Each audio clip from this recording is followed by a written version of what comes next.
하나님 말씀으로 창조하신 이 아름다운 세계, 우리 하나님의 말씀이 살아 역사하시는 이 미시오데이 하나님 선교회장으로 어서 오세요. 우리 하나님의 자비로우신 사랑이 항상 여러분과 함께 하시기를 축원합니다.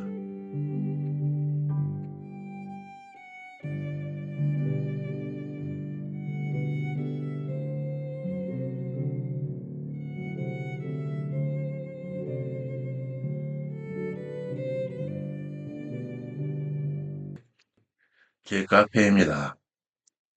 왼편 카테고리에서 제2편 제사역나라 수립, 제2장 제사역나라 주권, 그 중에 제4절 모세의 율법 설교. 이는 연속되는 신명기 강의입니다. 오늘은 138번 자료, 창세기부터는 총 52번째 강의입니다.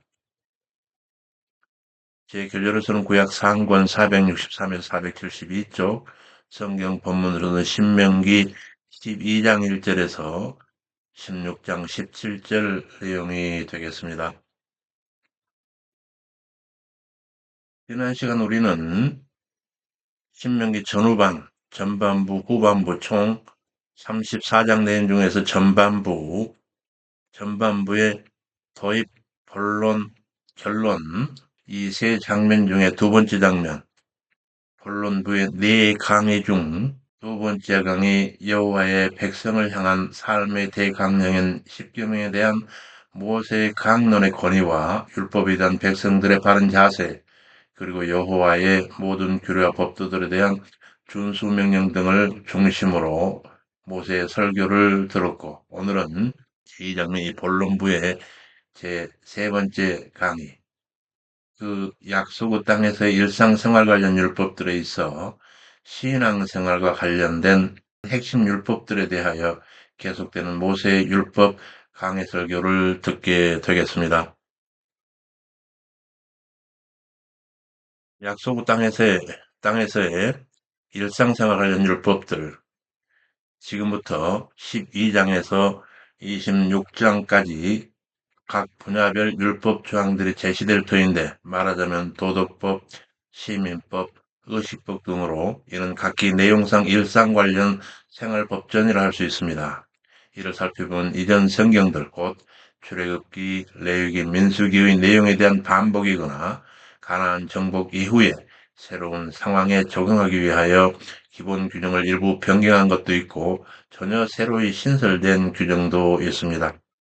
그렇다고 또 이것이 이스라엘 구약 율법 조항 전부도 아니며 전문 법조인을 위한 전문 법전도 아닙니다. 이스라엘 평민 모두를 위하여 율법의 기본적인 신뢰들로서 망라에 제시된 것일 뿐입니다.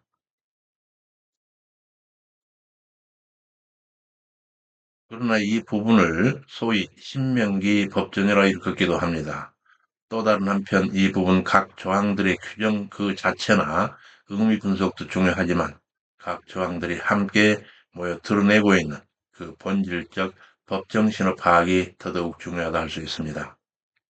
이제부터 신앙생활 관련 핵심 율법들 12장 1절에서 16장 17절까지를 살피겠습니다. 우선 우상 제거와 단일 중앙 성소에서의 제사 명령입니다. 신명기 12장 1절에서 14절. 내 열조 하나님 여호와께서 너에게 주셔서 얻게 하신 땅에서 내가 평생에 지켜야 할 규례와 법도는 이러하니라. 너희가 쫓아낼 민족들이 그 신들을 섬기는 곳은 높은 산이든지 작은 산이든지 푸른 나무 아래서든지 물어나고 그 모든 곳을 마땅히 파멸하며 그 단을 헐며 주상을 깨뜨리며 아세라상을 불사르고 또 그 조각한 신상들을 찍어서 그 이름을 그곳에서 멸하라. 가나안 정착 후에는 여호와께서 자기 이름을 두시려고 택하신 곳, 그 단일 중앙 성소에서만 제사할 것과 그 중앙 성소에 관한 제도를 강조하더라. 여기서 약속의 땅에 들어가서 지파별로 땅을 분배받아 정착하게 되면 제사 행위는 오직 여호와께서 그 성호를 두시려고 택하여 구별하신 단 한 곳, 그 중앙 성소에서만 드리라 하시는데 여호와께서 택하여 구별하신 그 단일 중앙 성소에 대해서 옥스포드가 해설하고 있습니다. 각주 949번입니다.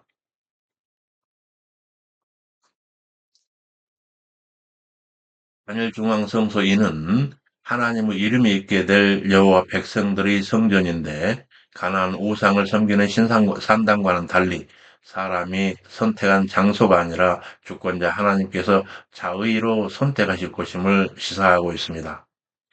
선택하신다라고 하는 것은 하나님은 사람이 어느 특정한 곳에 가두어 놓을 수 있는 대상이 아니라 당신이 원하시는 곳이라면 어디에서든 거하시는 분이심을 뜻합니다. 그리고 또한 자기 이름을 두시려고라고 하는 히브리어 라순 에트 세모는 아카디아에서 유래한 표현으로 이는 절대 주권을 의미하였습니다. 구약 다른 곳에서도 나의 이름으로 불린다라고 하는 이 표현은 소유 주권을 나타내는 말로 쓰이고 있습니다.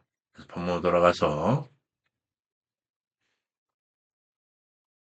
먼저 단일 중앙성소 제도는 가나안 정착 후부터 실시하고 하나님께 바칠 예물은 오직 단일 중앙성소로 가져가서 거기서 너희 번제와 희생과 11조와 거제, 거제와 서원제와 낙헌 예물과 우양의 처음 낳은 것들을 드리고 거기 여호와 앞에서 먹고 가족이 함께 즐거워하되 너희 자녀와 노비와 너희 성중에 거하는 레인과 함께하라.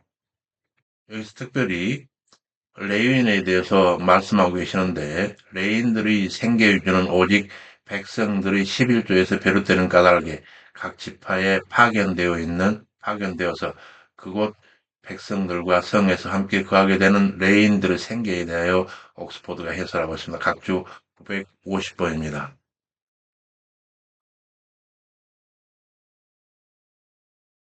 어느 지파에 속하던 레위인들은 그, 그 지파 사람들의 돌봄을 받아야 했습니다.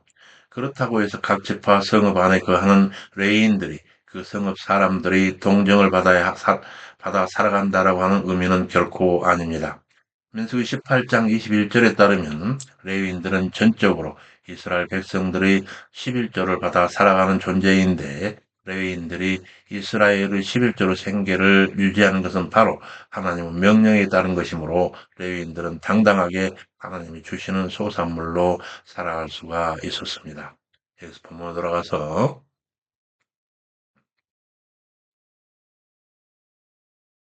하나님께 바칠 예물을 오직 단일 중앙 성소로 가져가서 거기서 너희 번제와 희생과 11조와 거제와 서원제와 낙헌 예물과 우양의 처음 나온 것들을 드리고 거기 여호와 앞에서 먹고 가족이 함께 즐거워하되 너희 자녀와 노비와 너희 성중에 거한 레인과 함께하라.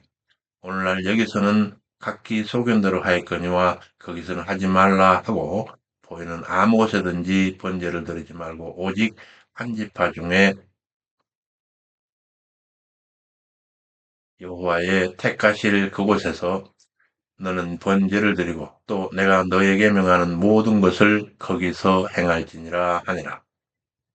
여기서 오직 한 지파 중에 여호와의 택하실 그곳 그 구별된 한 장소에 대해서 옥스포드 해설하고 있습니다. 각주 952번입니다.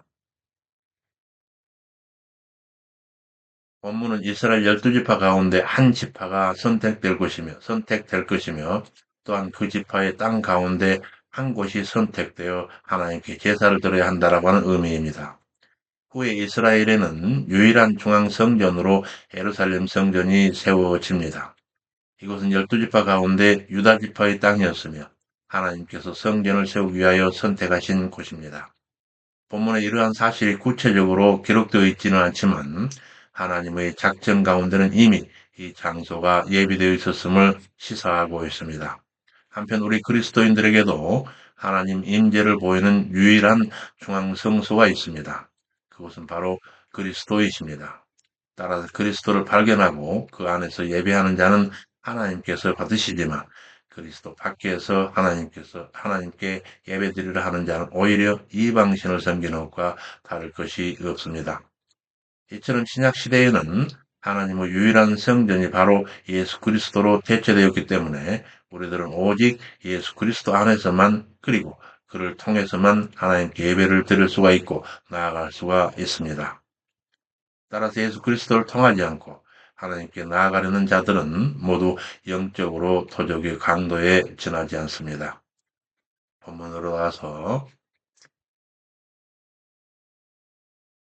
행축 우양을 도축하여 식용하는 법과 그럴 때의 제사법에 대해서 이루고 계시는데 신명기 12장 15절에서 28절 가나안 정착 후에는 식용을 위하여 드리는 생축을 정황성소에 가져오지 말고 각자의 처소에서 잡아 정한 자나 부정한 자나 자유를 먹되 피는 결단코 먹지 말고 땅에 쏟을지니라. 그러나 각종 산물의 11조와 너의 우양의 초태생과 서원 일과 낙한 예물과 너의 손의 거제물은 각 성에서 먹지 말고 이에 대해서 옥스퍼드가 해설하고 있습니다. 각주 953번입니다.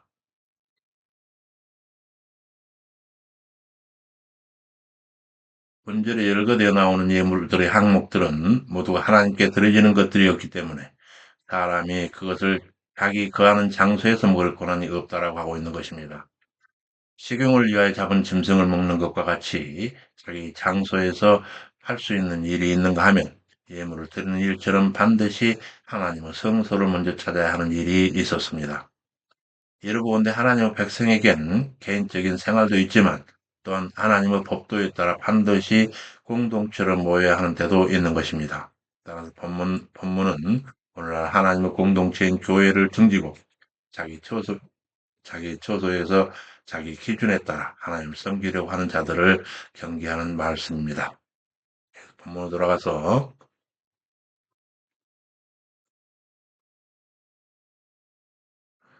각종 산물의 11조와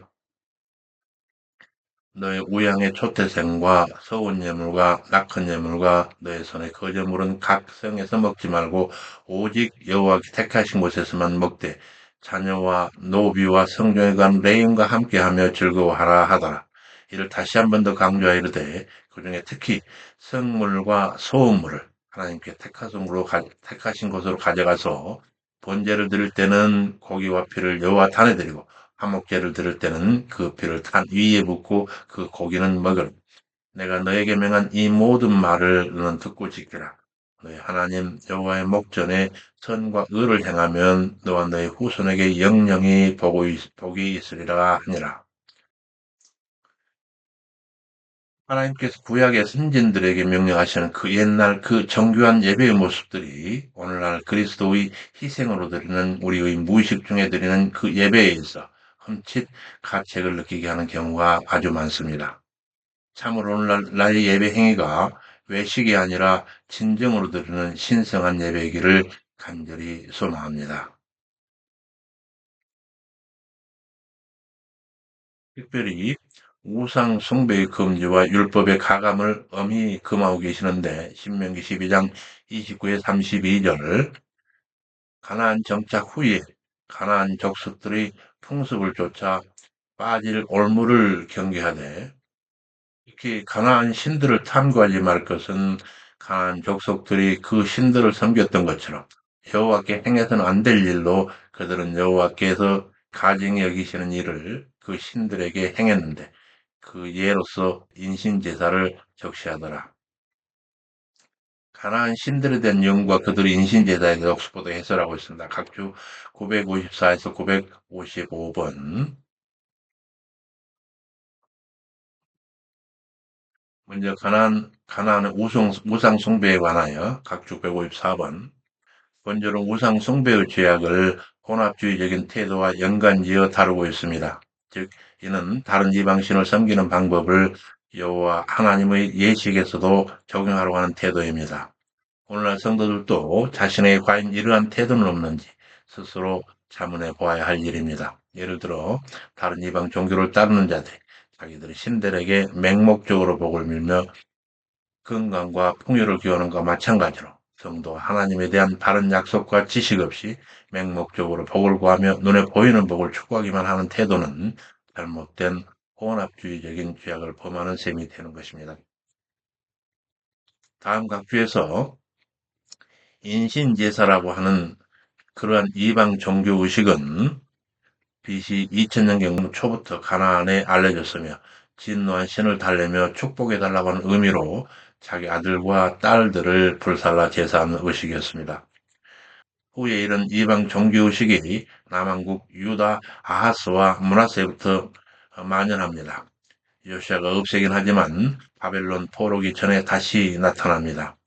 유다는 특별히 예루살렘 근처의 흰놈 골짜기에서 이런 의식이 행해집니다. 레위기 18장 21절은 성적 범죄를 다루면서 이 의식을 다루어서 이러한 이방의 종교의식의 영적 간음임을 분명히 하고 있습니다. 이 종교의식은 후에 북이스라엘의 멸망당하는 결정적 요인 중의 하나로 작용하게 됩니다. 본문 돌아가서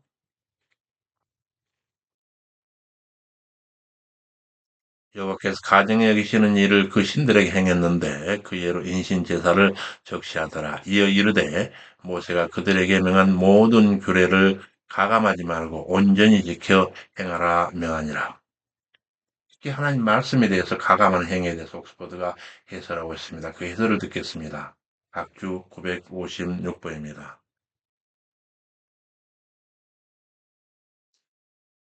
하나님 말씀에 무엇을 더하는 것은 열등한 인간 권위를 절대적인 하나님 말씀의 권위와 동등하게 여겨서 하나님께서 백성에게 하신 말씀이 마치 온전치 못하여 부족한 것처럼 생각하는 태도입니다.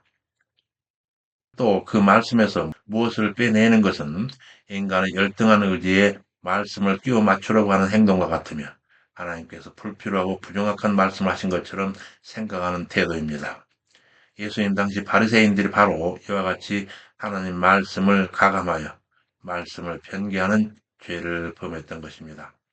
오늘날도 이러한 일이 정말 심각하게 벌어지고 있습니다. 그래서 본문으로 돌아가서 또한 우상 숭배 유혹자를 처단하고 우상 숭배 성읍을 파괴하라고 하는 명령을 내리는데 신명기 13장 1절에서 18절 너희 중에 거짓 선지자나 꿈꾸는 자가 일어나서 여기서 거짓 선지자를 꿈꾸는 자가 일어난다는 이 어휘가 하면 내용에 대해서 각주 957번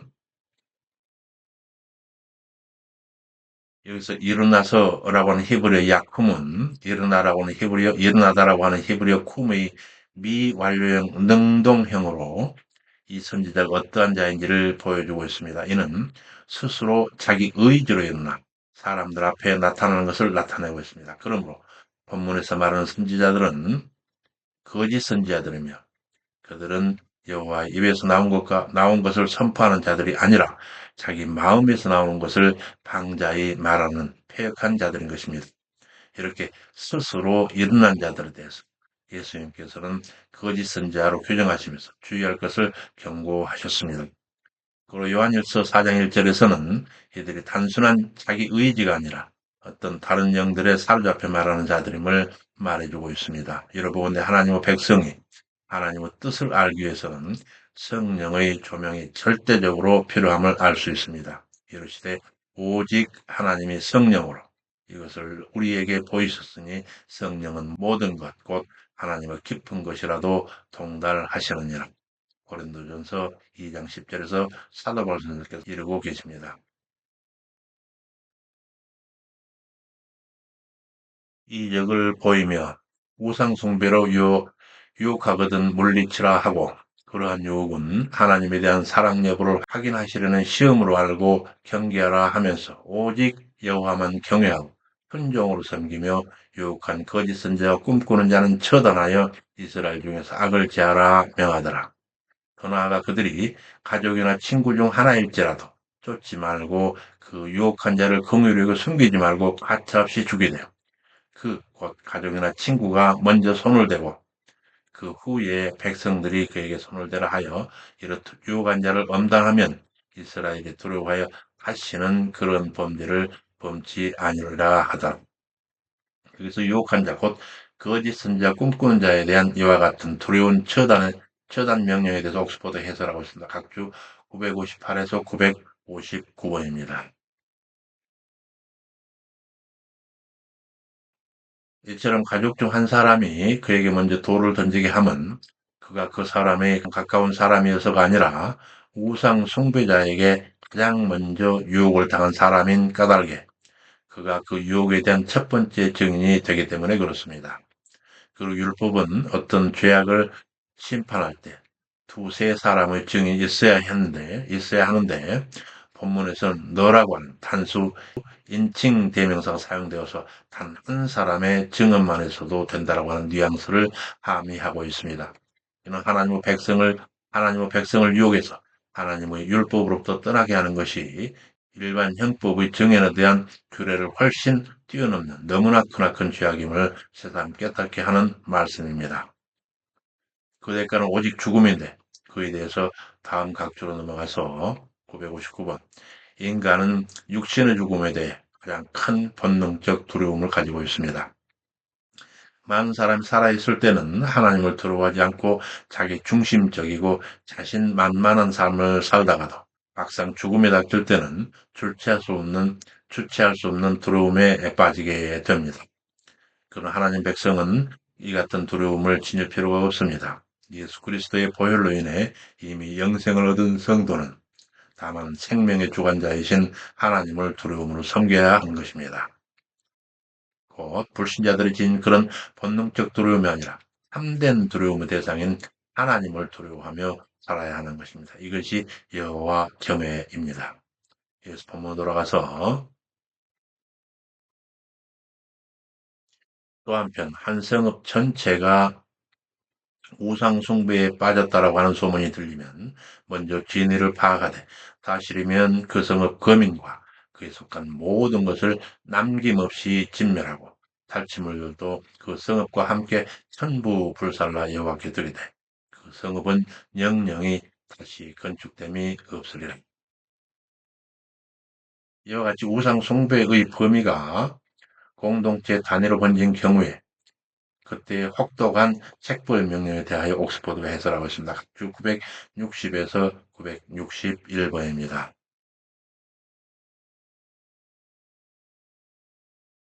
오늘날 교회 공동체는 비록 우상 숭배와 같은 악한 일이 일어나도 이런 죽음의 심판이 직접 행해지지는 않습니다.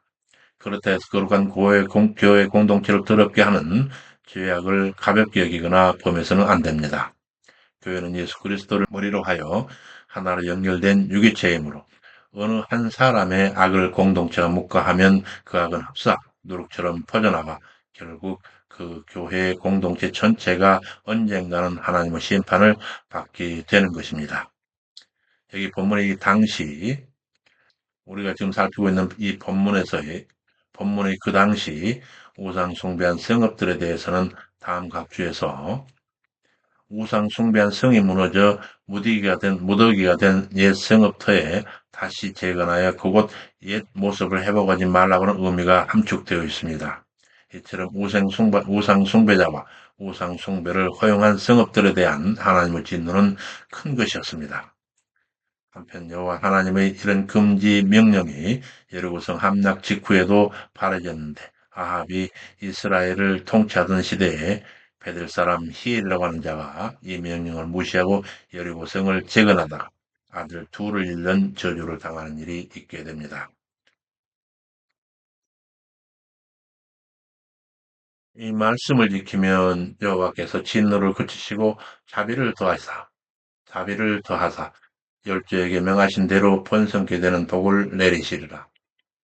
네가 만일 여호와의 말씀을 듣고 오늘날 내가 명하는 그 모든 명령을 지켜 여호와의 목전에 정직을 하면 이와 같이 되리라 하더라. 이에 대한 옥스포드 해설을 듣겠습니다. 각주 962번입니다.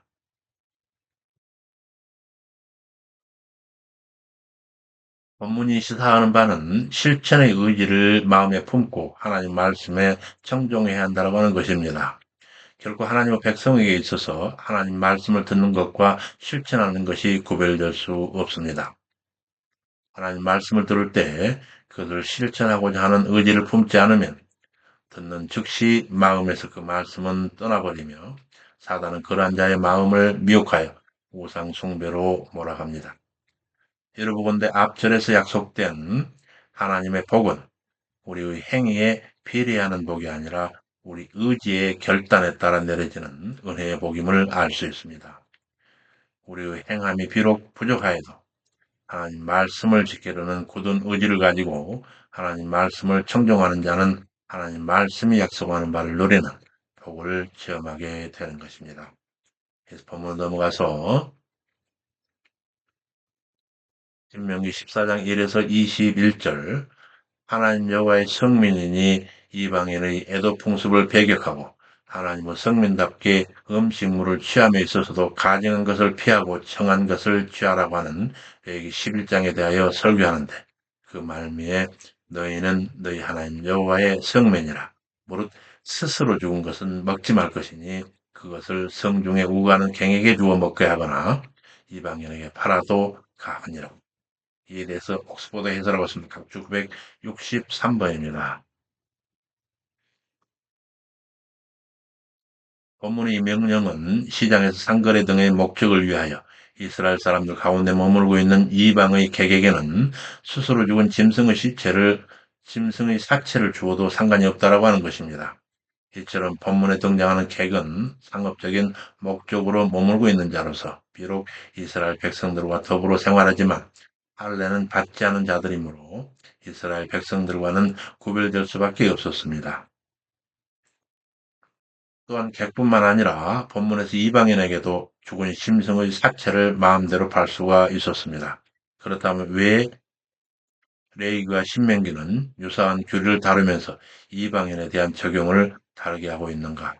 그것은 신명기가 장차 가나안 땅에 거할 백성에게 주어진 규례인 반면에 레위기는 애굽에서 나온 지 얼마 되지 않았던 이스라엘 백성에게 주어진 규례였으며 출애굽 당시 이미 다른 민족 사람들이 여호와 신앙을 받아들여 이스라엘 백성과 섞여 있었으며 이들은 할례까지 받아 이스라엘 사람의 일부로 여겨졌기 때문에 레위기에서는 이방인과 이스라엘 백성을 동일한 규정으로 다룬 것입니다.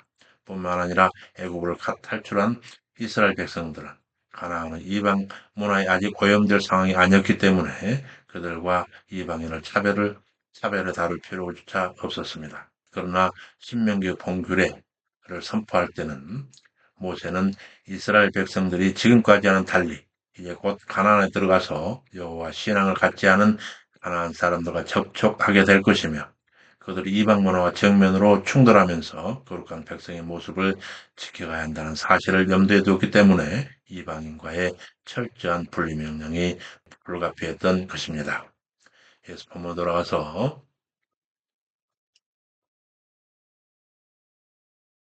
너희는 너희 하나님 여호와의 성민이라 무릇 스스로 죽은 것은 먹지 말 것이니 그것을 성중에 우거하는 객에게 주어 먹게 하거나 이방인에게 팔아도 가하니라. 너는 염소 새끼를 그 어미의 젖에 삼지 말지니라 하더라. 이어서 제2 11조 관련 규례들입니다. 먼저 이 제2 11조 관련 규례들에 대한 옥스퍼드 해설을 살펴보겠습니다. 각주 964번입니다. 11조는 소득의 10분 1을 하나님께 바쳐 천지 만물의 주인이 하나님이심을 인정하고 그것으로 레인을 봉양하며 구제사업 같은 일에 사용하기 위해서 하나님께서 제정하신 제도입니다. 그러나 엄밀히 11조는 소득의 10분 1보다 훨씬 더 많았습니다. 또 종류도 용도에 따라 크게 두 가지로 구분되었습니다. 우선 이스라엘 백성들은 자신의 소득 중 10분 1을 기업이 없는 레인들에게 주어 생계를 유지하도록 하였는데 이것을 소위 제1 11조라고 합니다. 그 외에 제1 11조를 바치고 남은 소득 다시 말하면 10분의 9 중에 다시 그중에 10분 예를 떼어 감사 축제에 소용될 경비로 사용하였습니다. 소위 제2 11조입니다. 그런데 이 제2 11조 가운데 안식년을 기준으로 매 3년과 6년째 거둔 것은 감사 축제에 사용하지 않고 부제 사업에 사용하였습니다. 그러므로 제2 11조도 용도에 따라 둘로 구분되었습니다. 때문에 제2 11조 중 매 3년과 6년의 11조를 제3의 11조라고 부르는 일도 있습니다. 즉 이스라엘 백성들은 제2 11조를 안식년을 기준으로 하여 제1년과 제2년과 제4년, 제5년에는 감사 축제용으로 사용하고 제3년과 제6년에 들어오는 11조는 이웃 구제용으로 사용하였습니다. 이와 같이 하나님의 백성에게는 하나님께 대한 감사와 이웃에 대한 자비의 삶이 동시에 다 있어야 했습니다. 본문을 넘어가서 제2 11조, 곧 축제 11조 관련 규례입니다. 신명기 14장 22에서 27절.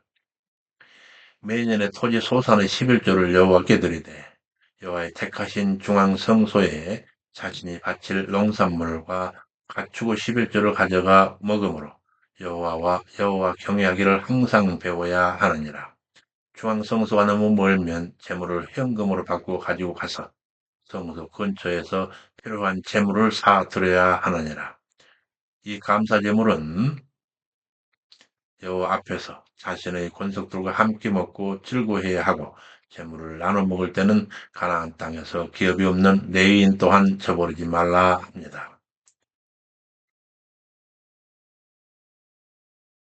제11조 규례에 이어서 이번엔 제11조 중 구제 11조 규례입니다. 신명기 14장 28에서 29절. 이 제2 11조를 안신년 기준으로 3년마다, 즉 제3년과 제6년째 11조는 구제 11조로 전용하라고 하는 규례로서 안식년을 기준으로 3년마다 그의 소산의 10분위를 다 내어서 각 성읍이 저축하여 너희 중에 분깃이 없는 레위인, 나그네, 고아와 과부 등을 배부르게 하는 구제비로 사용하라. 이 안식년을 구제 기준하여 구제 용도로 예비할 제21조 대독수보다 해설하고 있습니다. 각주 965번입니다. 이처럼 안식년을 기준으로 매 3년 끝에 드리는 11조는 신명기 14장 23절 11조와는 달리 중앙 성소로 가져가는 것이 아니라 마을 곳간에 쌓아둡니다. 물론 이때 드리는 11조는 또 다른 특별한 11조가 아니라 평상시에는 중앙 성소로 가져가서 여호와 앞에 즐기며 축제하는 데 사용하는 제2의 11조입니다. 이처럼 안식년을 기준으로 3년과 6년째를 제외하고는 매년 중앙 성소에 하나님의 은혜를 감사하며 기쁨을 나누는 축제 용도로 제2 11조로 사용했지만 매 3년째는 레위인들과 빈자들을 위해 마을에 저장해 두었습니다. 안식년에는 동족들의 그 채무 부담을 유보하라고 하는데 신명기 15장 1절에 11절 매 7년 곧 안식년 끝에 채무를 면제할지니 규례는 이러하니라. 무릇 이웃에게 구워진 채주는 면제하되 이웃에게나 형제에게 독촉하지 말지니 이 해는 여호와의 면제느니라. 그러나 이방인에게는 네가 독촉하려니와 여기서 이웃 또는 형제와는 다른 이방인을 향한 면제는 규례에 대해서 옥스포드 해설하고 있습니다. 각주 966번입니다. 본문의 이방인에게는 이라고 하는 히브리어 한 노크리는 히브리어 정관사 하와 단수명사 노크리의 결합어입니다. 여기서 정관사와 단수명사가 사용된 것은 이방인 전체를 집합적으로 나타내기 위한 것입니다. 한편 노크리는 생소하다, 새롭다라고 하는 히브리어 나카르에서 파생한 명사이며 그들은 이스라엘 공동체 내에 흡수되어 지내고 있는 우거자, 히브리어서는 깨르하는 다른 사람들로서 이스라엘을 경유하는 외국인이라 사업상 이스라엘에 잠시 들린 외국인을 가리키고 있습니다.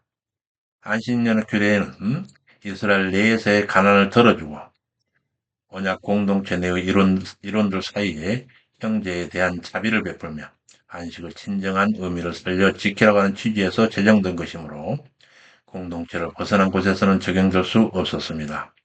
더구나 이스라엘 공동체 밖에 있는 이방인들은 안식년에도 쉬지 않고 일했기 때문에 안식년 부채상한 면제기로 하는 무관한 자들이었습니다. 따라서 이방인들에게는 안식년에도 빚의 변제를 요구할 수 있었던 것입니다. 본문 돌아가서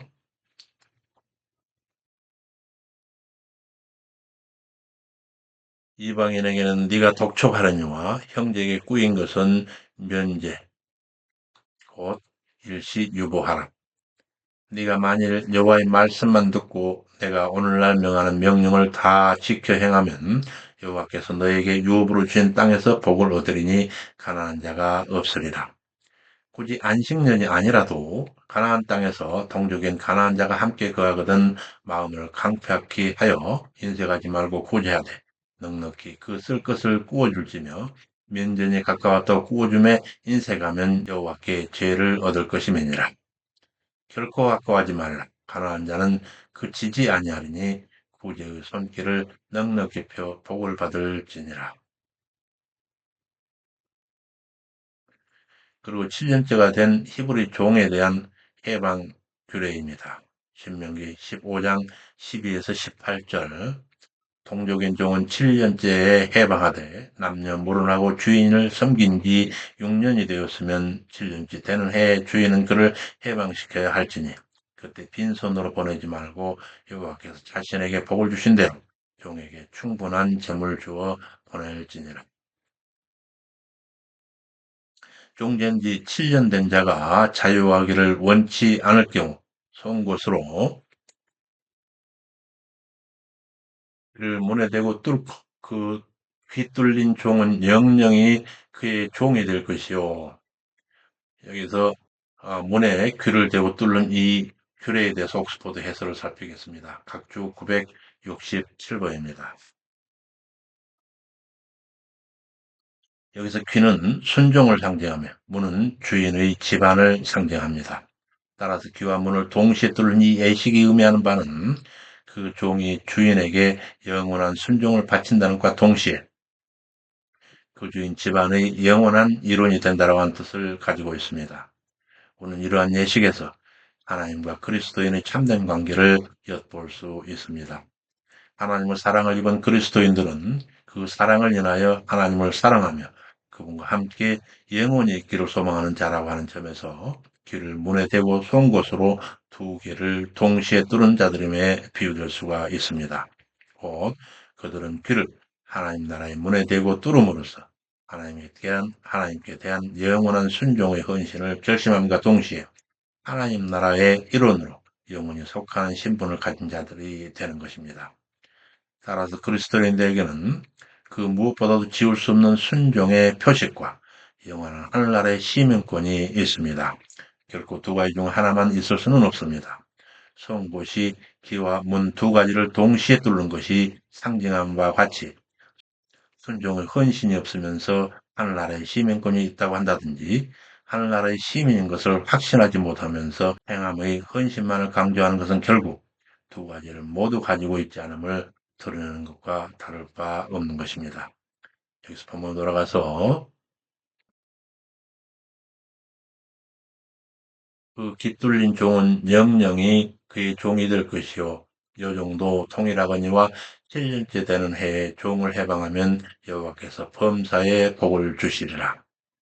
이어 초태생 헌물 규례입니다. 신명기 15장 19에서 23절. 네 우양의 처음 난 수것은 구별하여 여호와께 드릴 것이니 네 소의 첫 새끼는 부리지 말고 내 양의 첫 새끼의 털은 깎지 말고 너와 네 가족이 매년에 여호와의 택하신 곳 여호와 앞에서 먹을지니라. 그러나 그 짐승이 흠이 있어서 절거나 눈이 멀었거나 무슨 흠이 있으면 여호와께 잡아드리지 못할지니 너희 성중에서 먹되 부정한 자나 정한 자가 다 같이 먹기를 노루와 사슴을 먹음 같이 할 것이요 오직 피는 먹지 말고 물같이 땅에 쏟을지라.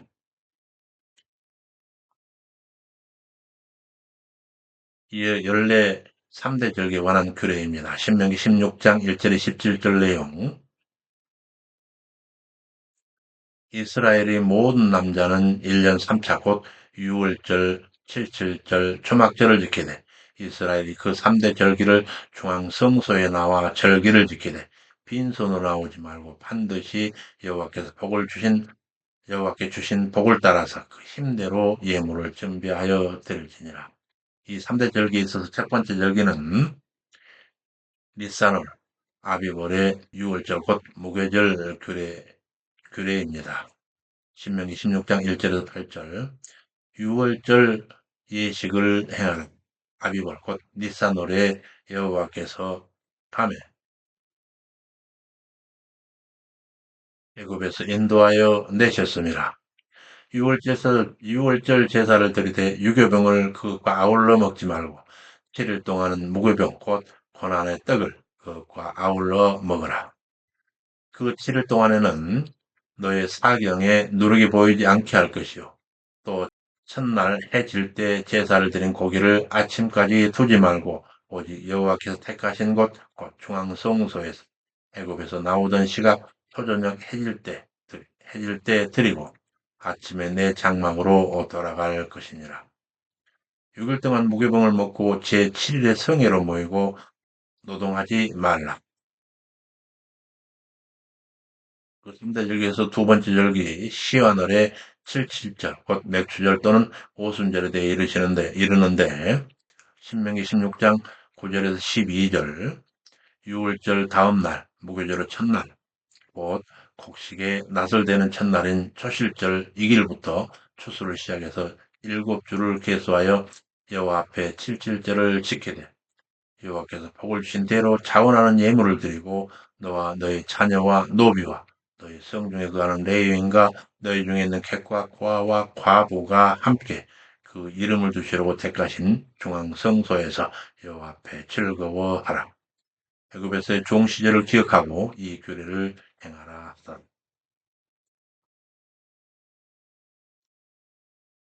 이번은 세 번째 절기 시시리월의 수장절, 곧 초막절 또는 장막절에 대해 이르는데 신명기 16장 13절에서 15절입니다. 너희 타작마당과 포도주 틀에 소출을 수장한 후에 7일 동안 초막절을 지킬 것이요. 때 너와 너희 자녀와 노비와 너희 성중에 거하는 레이인과 객과 고아와 과부가 함께 연락하되 여호와께서 택하신 중앙성소에서 7일 동안 여호와 앞에서 절기를 지키고 복 주실 것을 인하여 온전히 즐거워할지니라. 이어 16에서 17절 너희 중 모든 남자는 1년 3차 곧 무교절과 칠칠절과 초막절에 네 하나님 여호와의 택하신 중앙 성소에서 여호와께 보이되 공수로 여호와께 보이지 말고 각 사람이 너희 하나님 여호와의 주신 복을 따라 그 힘대로 물건을 들을지니라. 여기까지 우리는 약속의 땅에서의 일상 관련 율법들 중에 신앙생활 관련 핵심 율법들로 우상 제거와 중앙 성소 관련 규례, 그리고 제2 11조 규례 및 안식년과 연례 3대 절기 관련 규례 등에 대해서 모세 율법 설교를 들었습니다. 다음 시간에는 신명기 전반부 본론 네 번째 강의, 곧 약속의 땅 가나안에서 일상 관련 율법 중에 정치 그리고 사법 그리고 기타 교례에 대해서 살펴보겠습니다. 수고 많으셨습니다. 우리 하나님의 자비로우신 은혜가 사랑하는 그리스도의 제자된 여러분 위해 항상 충만하시기를 간절히 축원합니다. 다음 시간에 뵙겠습니다. 감사합니다. 샬롬.